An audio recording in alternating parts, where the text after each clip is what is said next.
Marie Trintignant, une affaire de femme, sa première rencontre avec.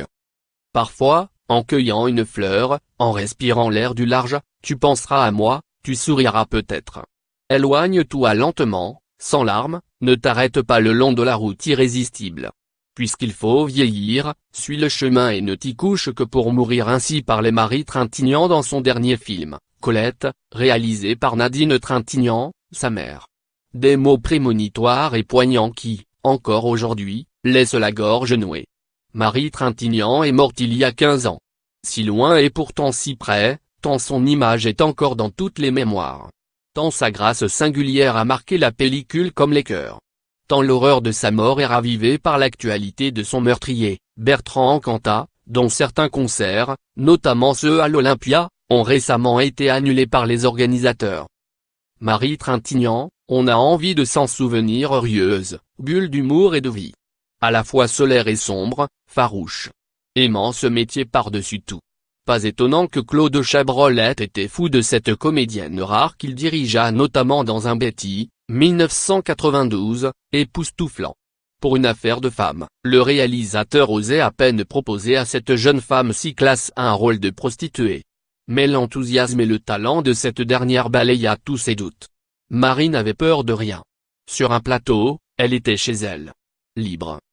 En 1987, Marie Trintignant a 25 ans, déjà une petite filmographie à son actif. Elle a commencé à 5 ans en tournant Mon amour, sous la direction de Nadine, sa maman, et un enfant, Roman, fils qu'elle a eu avec le batteur de téléphone, Richard Kolienka. Sur le tournage d'une affaire de femme de Claude Chabrol, elle croise François Cluzet qui campe le mari d'Isabelle Huppert. C'est la première fois que ces deux-là se rencontrent. Quelques années plus tard, ils vivront une grande histoire. Jeune femme entière, passionnée, elle disait de l'amour qu'il était la chose la plus intéressante du monde et qu'il fallait y plonger la tête la première en prenant le risque de souffrir et en courant la chance d'être heureux. Marie Trintignant et François Cluzet auront un enfant, Paul, qui naît en 1993. Puis Marie aura Léon, 1996, et Jules, 1998, avec 2 autres papas. Elle reconnaissait vivre la maternité avec intensité. C'est cette même intensité qui aide à se donner dans le travail, à rester sincère et à croire à ce que l'on fait, ajoutait-elle. Elle disait aussi en tant que mère, une de mes grandes obsessions, c'est si tu meurs, que deviennent tes enfants quand on est parent, on n'a pas le droit de mourir. À la mort de Marie Trintignant, en 2003, ces 4 garçons qui vivaient en tribu autour d'elle sont partis s'installer chez leurs pères respectifs.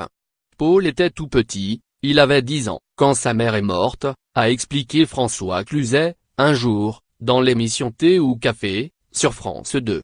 J'ai essayé de le couver, de lui donner le plus d'amour possible, de le protéger, peut-être même trop. La fratrie est restée soudée, se retrouvant souvent autour de Roman, l'aîné, devenu acteur. L'amour de Marie coule à jamais dans leurs veines. Crédit photo, SIPA.